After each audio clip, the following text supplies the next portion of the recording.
नमस्कार, मैं हूं आपके साथ ऋतु ज्ञानवानी। आप सभी दर्शकों का अन्नदाता कार्यक्रम में स्वागत करती हूं। हमारे देश का किसान जन का पोषक है, वो श्रम का देवता है, अन्नदाता है, उसमें ही भारत की आत्मा निवास करती है। ऐसे ही किसानों की प्रगति के लिए हम खेतीबाड़ी से जुड़ी हुई बहुत सी नई लाभकारी जानकारियां हर रोज सुबह लेकर आते हैं। तो चलिए कार्यक्रम शुरू करने से पहले देखते हैं क्या है आज के अन्नदाता कार्यक्रम में। कद्दू वर्गीय सब्जियों की अगेती फसल लेने के लिए करें वैज्ञानिक तकनीकी से पौध तैयार। कैसे ले मटर की फसल से अधिक उत्पादन।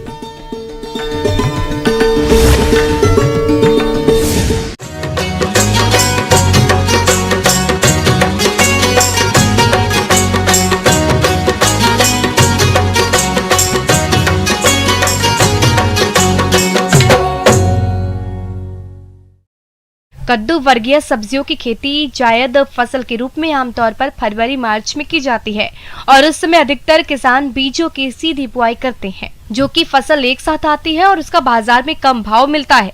जबकि इस फसल को अगर अगेती लेते हैं तो अधिक लाभ मिलता है। इसलिए आज हम अगेती कद्दू वर्गीय सब्जियों की नर्सरी तैयारी के बारे में जानकारी ले रहे हैं, जिस बारे में जानकारी दे रहे हैं बागवानी विशेषज्ञ डॉक्टर AM अंसारी।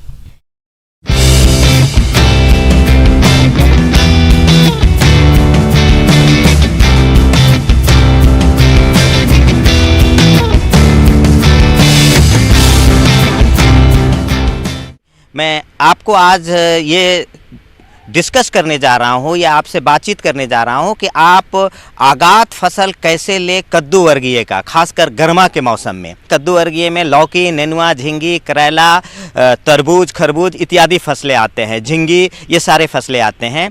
तो इसका आगात अगर आप फसल लेते हैं तो आपको बाज़ार में बहुत अच्छा मूल्य प्राप्त होता है। तो किसान भाइयों, अब आगात फसल आप लेंगे कैसे? तो आपके पास दो तकनीक है।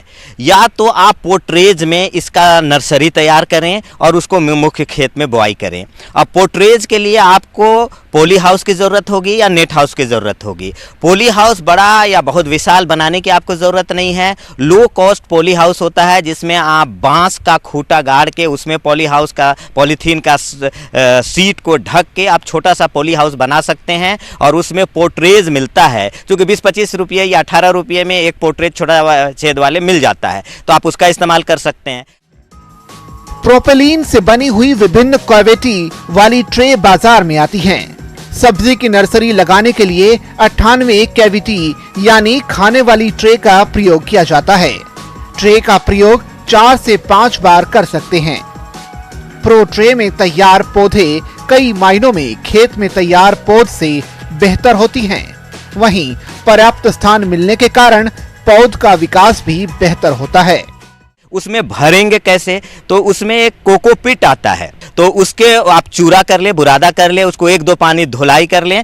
उसके बाद उसका एक हिस्सा लें, एक हिस्सा बर्मी कंपोस्ट लें और एक हिस्सा एक परलाइट करके आता है उसे मिलाएं, या तो फिर आप बालू मिला दें, और नहीं तो एक उपाय कर सकते हैं, एक कड़ाही कोकोपीट लें, एक कड़ाही आप बर्मी कंपोस्ट लें, दोनों को मिक्स करें और ये पोर्ट्रेज में पहले भर दें। अच्छे तरीके से भरने के बाद आप अपने अंगूठे से, उंगली से सबको दबा दें। एक बार दबाने के बाद थोड़ा नीचे चला जाएगा, वो बैठ जाएगा। फिर उसमें एक एक बीज डालें, चाहे लौकी हो, नेनुआ हो, झिंगी हो, करेला हो, खीरा हो या तरबूज हो या खरबूज हो। और चीज़ मैं आपको बताते चलूं कि जब ये आप गर्मी के लिए कर रहे हैं तो जो गर्मी के लिए उपयुक्त प्रभेद हैं सारे फसल के, वही आप लगाएं, बरसात वाले को न लगाएं। अगेती सब्जियों को खेती करने के लिए उन्नत किस्मों का चयन करें, जो कि उस मौसम में उगने के लिए विकसित की गई हों। बुआई से पहले बीजों को फफूंदनाशक दवा से उपचारित करें। इसके बाद ही बीजों की बुआई करें। उसका एक एक बीज सभी पोर्ट्रेज में आप डालेंगे, सभी होल में। फिर ऊपर से फिर से ये जो मिक्सचर आपने तैयार कर रखा है, पॉटिंग मिक्सचर, इसको फिर से ऊपर से डालेंगे। डालने के बाद फिर दोबारा दबाने की ज़रूरत नहीं है। एक हैंड स्प्रे आता है, छोटा वाला झरना आता है, में भी पानी लेके उसको 60-70 रुपये में उसका स्प्रे के लिए हैंड स्प्रे का आता है, उसे आप पानी डालते रहेंगे। 4 से 5 दिन में पॉली हाउस में ये जर्मिनेशन हो जाएगा और 10-12 दिन आते आते ये रोपाई के लिए तैयार हो जाएगा। जब वो छोटे छोटे रहे कोटाइलेडन स्टेज में, जब गोल वाला पत्ता नहीं निकला है, उसी अवस्था में इसकी रोपाई की जाती है। सब्जियों की पौध 20 से 30 दिन में मुख्य खेत में स्थानांतरण योग्य हो जाती हैं। स्थानांतरण से 2 से 3 दिन पहले सिंचाई करना बंद कर दें ताकि पौधे में कठोरता आ जाए। पौधे को सावधानी से प्लग के बाहर इस तरह से निकालें कि हाथ के अंगूठे एवं उंगली के हल्के दबाव से खींचते हुए मृदा समेत मिश्रण का ढेला जड़ क्षेत्र समेत बाहर आ जाए। खेत में लगते समय पौध दबाकर लगाएं और एक एक पौधा को उखाड़ते जाएं और खुरपी से जगह बना के उसको ऐसा सेट करें कि जो उसके नीचे जो जड़ के पास जो मिट्टी जैसा है, कंपोस्ट, वर्मी कंपोस्ट और कोकोपीट का, वो टूटना नहीं चाहिए। एक तो ये विधि हुई। दूसरी विधि की हम बात करें कि एक लो टनल विधि होता है। लो प्लास्टिक टनल ऐसी संरक्षित संरचना है जिसे मुख्यतः खेत में फसल की रोपाई के बाद प्रत्येक फसल क्यारी के ऊपर कम ऊंचाई पर प्लास्टिक की चादर ढककर बनाया जाता है। ये फसल को कम तापमान से होने वाले नुकसान से बचाने के लिए बनाई जाती है। ये तकनीक उत्तर भारत के उन मैदानों में सब्जियों की बेमौसमी खेती के लिए बहुत उपयोगी है जहां सर्दी के मौसम में रात का तापमान लगभग 40 से 60 दिनों तक 8 डिग्री सेंटीग्रेड से नीचे रहता है। जैसे आप अपने थाला या नाली में जिसमें पौधा लगाना है वो बना ले लंबा लंबा, और उसमें क्या करें कि सरिया का, छड़ का अर्धचंद्राकार आप बनवा लें 1.5 मीटर ऊंचाई का और 3 मीटर चौड़ाई का, और उसमें एक प्लास्टिक का सीट आता है, उसके रोल को आप उसके ऊपर से ढक दें और एक साइड मुहाना को खुला रखें, तो वहाँ से सिंचाई देना होगा। और ये बुआई करना है कैसे कि थाला में अगर आप करते हैं तो 3 सीड या 4 सीड एक एक थाला पे आप डालते चले जाएं, और दूरी जो है जैसे लौकी की दूरी 2.5 से 3 मीटर बाय 1.5 मीटर है, ये जो दूरी अनुशंसित है आपके क्षेत्र के लिए वो आप उसको कर सकते हैं। बुआई करने के पश्चात आप क्या करेंगे, सारे थाले को एक दूसरे से जोड़ देंगे लंबा लंबा, पूरा 20 मीटर 50 मीटर जो आपका खेत है, जिधर से एक साइड से पानी बहाने के लिए बन जाए। अब क्या करेंगे, इस पॉलीथीन सीट को जो रोल वाला आता है उससे आप ऐसे ढकेंगे कि 1.5 फीट ऊंचाई का एक लो टनल बन जाए, उसको हम लोग लो टनल कहते हैं। 1.5 फीट ऊंचाई का अंदर से एक टनल जैसा, एक सुरंग जैसा बन जाता है, और साइड से मिट्टी को हम दबा देंगे। जरूरत पड़ेगी तो हम उसको एक साइड मुंह खोल के सिर्फ सिंचाई के लिए खोलेंगे, फिर ढक देंगे। और जब थोड़ी गर्मी होने लगेगी कुछ दिनों बाद, खासकर 15 फरवरी के बाद अगर गर्मी होने जैसा हो रहा है, तो आप क्या करेंगे उसको कि इस दिन के समय खोल देंगे और रात में ढक देंगे। इससे क्या होगा, रात के ठंड से बचेगा और दिन में लो टनल में प्लास्टिक जो घर जैसा बन गया है उसमें ज्यादा गर्मी होती है, उससे आपका फसल बचेगा। ये सावधानी बरतना। आप जैसे ये लत्तर फैलने लगेगा 1 महीने के बाद, तब आप इस प्लास्टिक को हटा दें। वो जो छड़ आपने डाला है और चंद्राकार बना के उसको, प्लास्टिक को ऊंचा उठाने के लिए 1.5 फीट की ऊंचाई का, उसको भी हटा दें। फिर तब तक फरवरी का महीना आ जाएगा, 15 फरवरी का, और आप जो है सो उसको हटाएं और ओपन में रहेगा, और आपका फसल आगात में 15 मार्च 10 मार्च तक आपका ये फल देने लगेगा, उत्पाद निकलने लगेगा। किसान भाइयों, अब लेते हैं एक छोटा सा ब्रेक।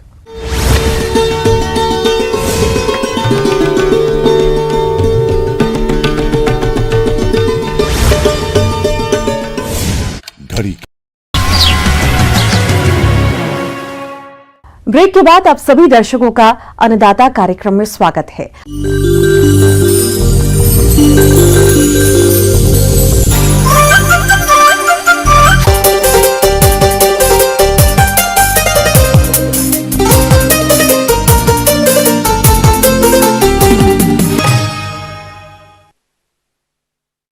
हमारे प्रदेश के अनेक किसान भाई मटर की खेती करते हैं, लेकिन वो फसल में किए जाने वाले कार्यों में लापरवाही बरतते हैं, जिसकी वजह से फसल की सही बढ़वार नहीं होती और उत्पादन में कमी आ जाती है। तो आपको इस तरह की समस्या का सामना नहीं करना पड़े, इसके लिए इस समय मटर की फसल में कौन कौन से जरूरी कार्यों को करें, इसकी जानकारी दे रहे हैं विषय विशेषज्ञ शिशुपाल सिंह राजपूत।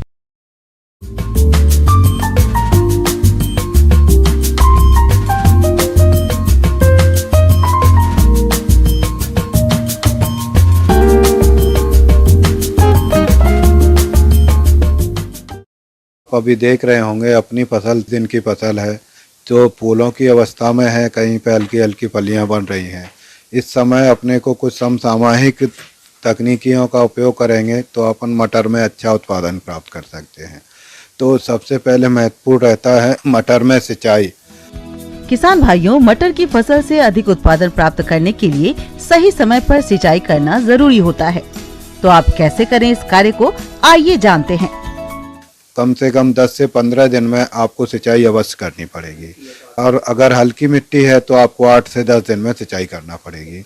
और दूसरी, इसके सिंचाई के साथ साथ यह भी ध्यान रखना है, क्योंकि मटर एक दलहनी फसल है, अगर इसमें ज़्यादा पानी रहता है तो भी इसको नुकसान है, इसीलिए इसमें पानी का भराव भी नहीं होना चाहिए। अतः आप सिंचाई अवश्य करें, लेकिन पानी का भराव ना रहे। इसके बाद मुख्य चीज़ आती है खरपतवार।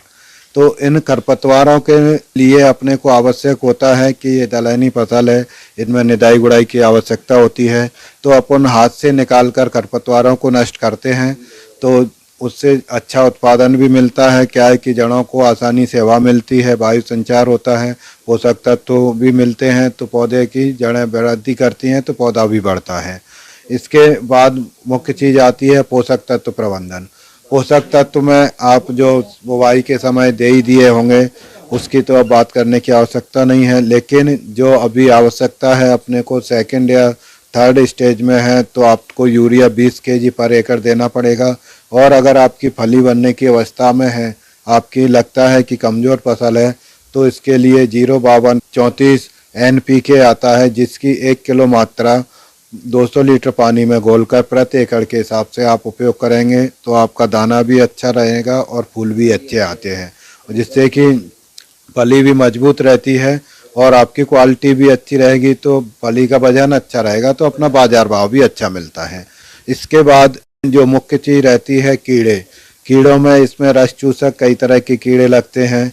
रस चूसक कीड़े आप देखते हैं कि जो अपनी पत्ती पे बैठते हैं, उसके बाद पूरे पौधे का रस चूस लेते हैं। सबसे पहले वो मुलायम पत्तियों का रस चूसना शुरू करते हैं, और पूरी पत्तियों का रस चूसने के बाद कई बार तो आप देखते हैं कि डंठल का भी वो रस चूस लेते हैं। पत्तियों में आपको हरे कलर के जो अपना रहता है क्लोरोफिल, वो आपको बिल्कुल देखने को नहीं मिलता है। अगर क्लोरोफिल नहीं रहेगा तो अपना पौधा भी वृद्धि नहीं करता है। किसान भाइयों, माहू कीट के नियंत्रण के लिए खेत में पीले चिपचिपे प्रपंच लगाएं। इसके अलावा जैविक नियंत्रण के लिए नीम तेल की 5 मिलीलीटर मात्रा का प्रति लीटर पानी के हिसाब से घोल बनाकर छिड़काव करें। कीट का प्रकोप अधिक होने पर रासायनिक नियंत्रण के लिए आप इमिडाक्लोप्रिड दवा की 1 मिलीलीटर मात्रा 3 लीटर पानी के हिसाब से घोल बनाकर छिड़काव करने पर इस कीट का नियंत्रण आसानी से हो जाता है। इसके साथ साथ ही आपको फली भेदक कीड़े लगते हैं। इसमें कई प्रकार की इल्लियाँ आती हैं, जिसमें चना की इल्ली है, कटवर्म है। चने की इल्ली तो हर फसल में नुकसान पहुंचाती है और वो पूरे पौधे को ही खा लेती है। क्या है कि ये पॉलीफॉगस है, जिससे कि आपकी पूरी पत्तियों को भी नष्ट करती है और पौधे को भी नष्ट करती है। तो इनका नियंत्रण भी अपने को नितांत आवश्यक है। तो प्रारंभिक अवस्था में तो आपको जैविक द्वारा ही इनका नियंत्रण कर सकते हैं। जैसे कि आप देखते हैं कि टी आकार की खड़ी खुट्टी लगा देते हैं, तो उनमें पक्षी बैठते हैं और आपके कीड़ों को वो नष्ट कर देते हैं। उसके साथ साथ ही आपका नीम तेल आता है। नीम तेल का भी आप उपयोग कर सकते हैं 5 से 10 ml मात्रा पर लीटर पानी के हिसाब से। इसके साथ साथ ही आपका फेरोमोन ट्रैप है, लाइट ट्रैप है, इनके द्वारा भी आप इनका नियंत्रण कर सकते हैं। अगर आपका ETB हानिकारक स्टेज अधिक हो जाती है, तो अपने को अंतिक विकल्प के रूप में रासायनिकों का उपयोग करना पड़ता है, जिसमें क्लोरोपाइरीफॉस नामक दवा आती है, जो कि सस्ती पड़ती है। 2 ml मात्रा पर लीटर के हिसाब से आप उपयोग कर सकते हैं। क्विनालफास है, जिसकी भी 2 ml मात्रा पर लीटर के हिसाब से आप उपयोग कर सकते हैं। इस प्रकार आप कीटों को आसानी से नियंत्रण कर सकते हैं। दूसरी फसल सुरक्षा में बात आती है आपके रोग ज़्यादातर इसमें देखने को नहीं मिलते हैं, लेकिन उकठा रोग बहुत ही देखने को मिलता है। आप देखते हैं कि आपका पौधा पैच के पैच में सूख जाता है, नीचे उखाड़ के देखेंगे तो जड़ में आपको काले धब्बे दिखाई देते हैं और सफ़ेद फफूंद दिखता है, तो ये आपका उकठा रोग रहता है। इसके लिए आपको बाविस्टिन नामक जो दवा आती है, वो आपका 2 ग्राम का पर लीटर घोल बनाकर ड्रेंचिंग कर दें। पहले तो आपको पौधे को उखाड़ कर अलग करना पड़ेगा, लेकिन रोगों में मैं आपको बता दूं कि रोगों के लिए आपको सबसे पहले बीजोपचार अवश्य करना है। और अगर आपके यहाँ रोग बार बार आता है तो फसल चक्र भी अपनाना पड़ेगा, भूमि उपचार करना पड़ेगा, रोग प्रतिरोधी प्रजातियों का चयन करना पड़ेगा। इन सभी बातों को अगर आप ध्यान रखोगे जब भी रोगों को रोक पाओगे। तो मेरे द्वारा जो किसान भाइयों आपको जानकारी दी गई है उन्हें आप अपनाकर अधिक उत्पादन मटर का प्राप्त कर सकते हैं। धन्यवाद। आगे और भी है खेती बाड़ी से जुड़ी हुई बहुत सी रोचक जानकारियां। यहां रुकेंगे एक और ब्रेक के लिए।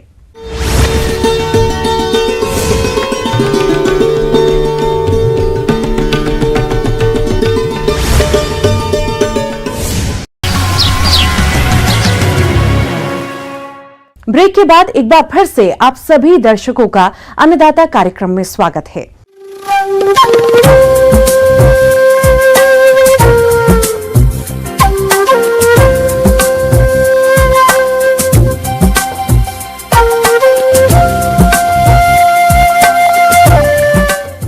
मौसम विभाग के रिपोर्ट पर साप्ताहिक कृषि सलाह इस प्रकार है।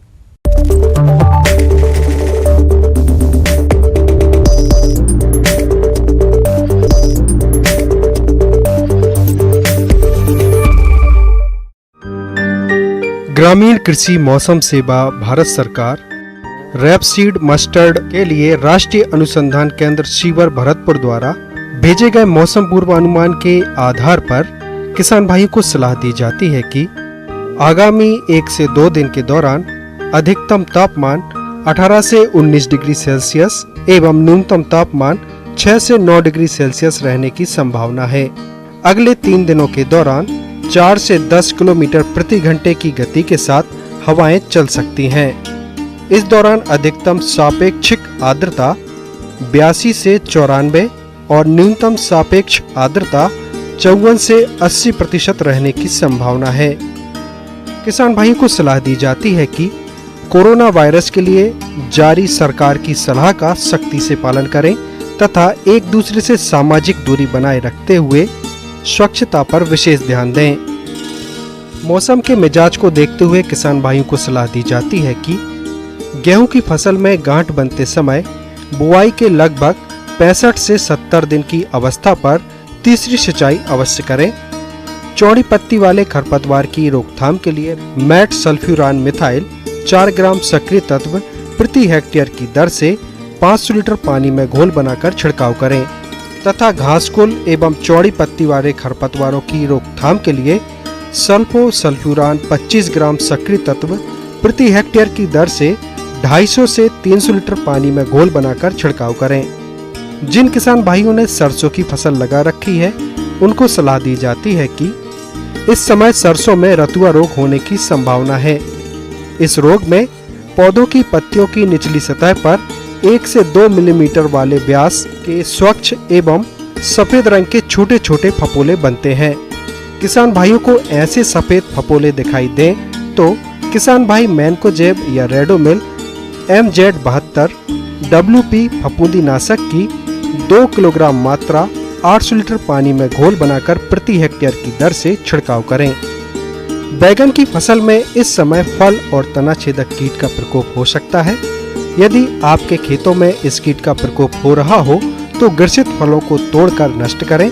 साथ ही कीट की अधिकता होने पर इसके नियंत्रण के लिए इमामेक्टिन बेंजोएट 5 SG 250 ग्राम प्रति हेक्टेयर की दर से 600 से 700 लीटर पानी में घोल बनाकर छिड़काव करें।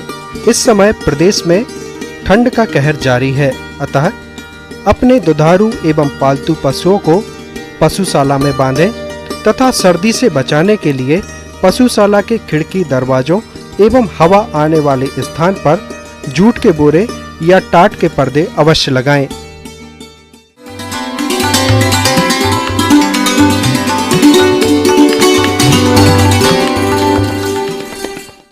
और आइए अब जानते हैं अन्नदाता निशुल्क फोन के माध्यम से पूछे गए समस्याओं का समाधान। आज की अन्नदाता हेल्पलाइन में हमने जिस प्रश्न को शामिल किया है उससे पूछा है ग्राम बरबसपुर जिला उदयपुर के रामकरण ने। आपने एंथोरियम फूल की खेती के बारे में जानकारी चाहिए है, तो इसके लिए देखिए कार्यक्रम का यह अंश।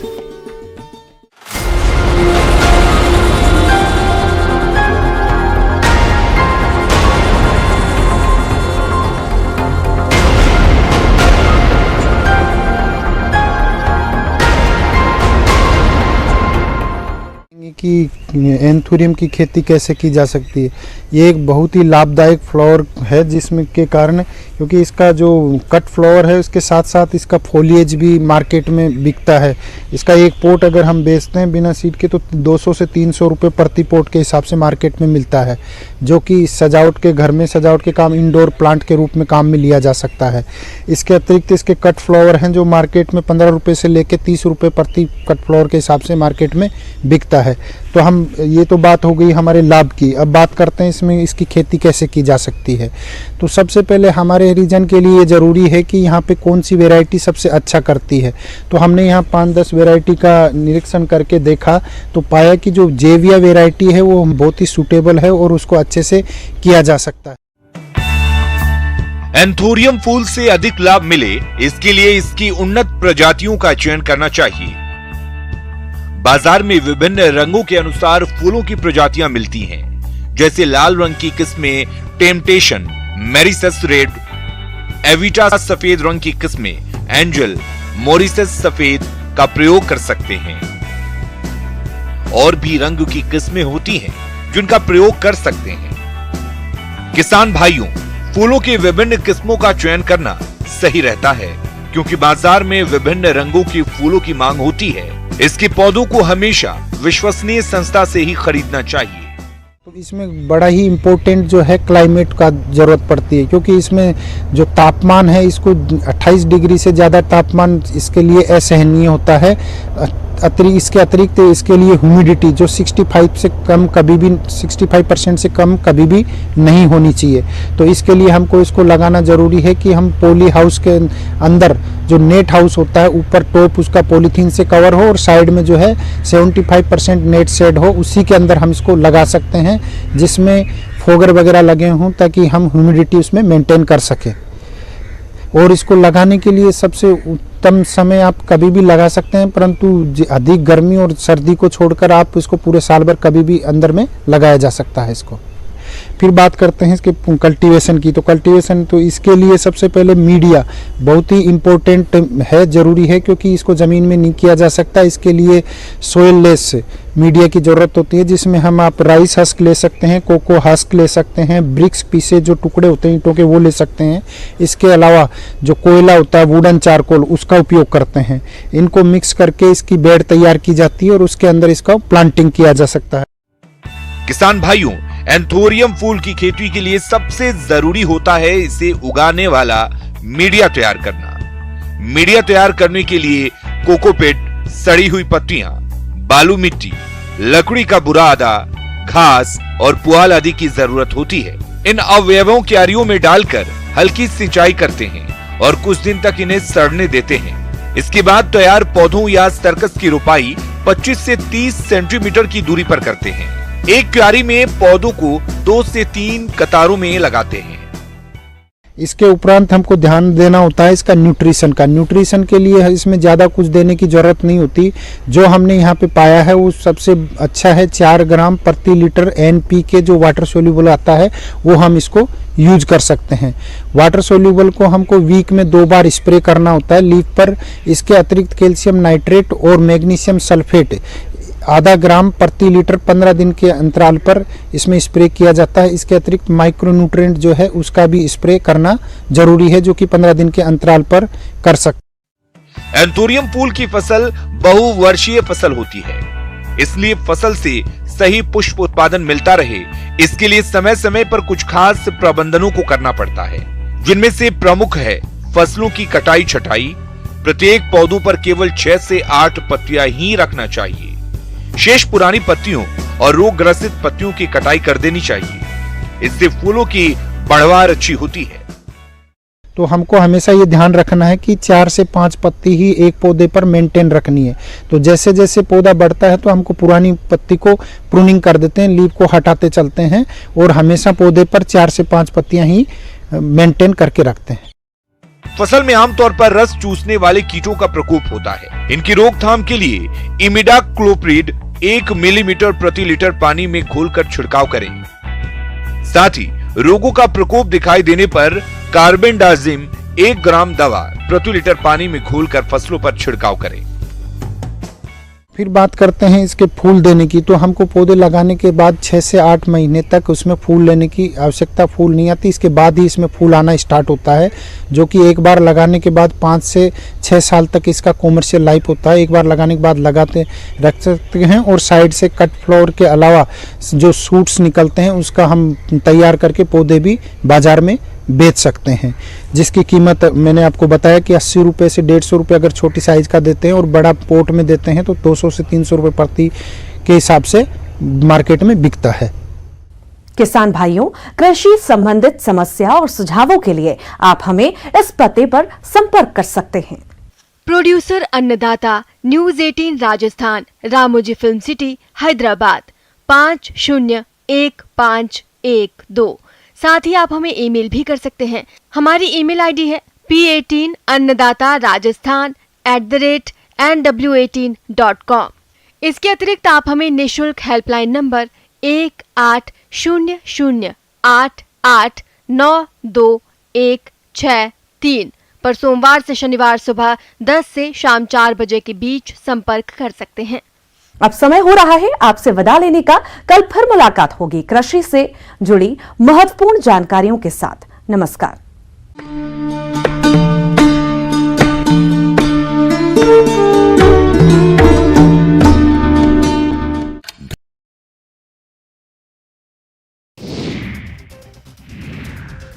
पंजाब में प्रकाश पर्व के मौके पर अमृतसर के स्वर्ण मंदिर को रंग बिरंगी लाइटों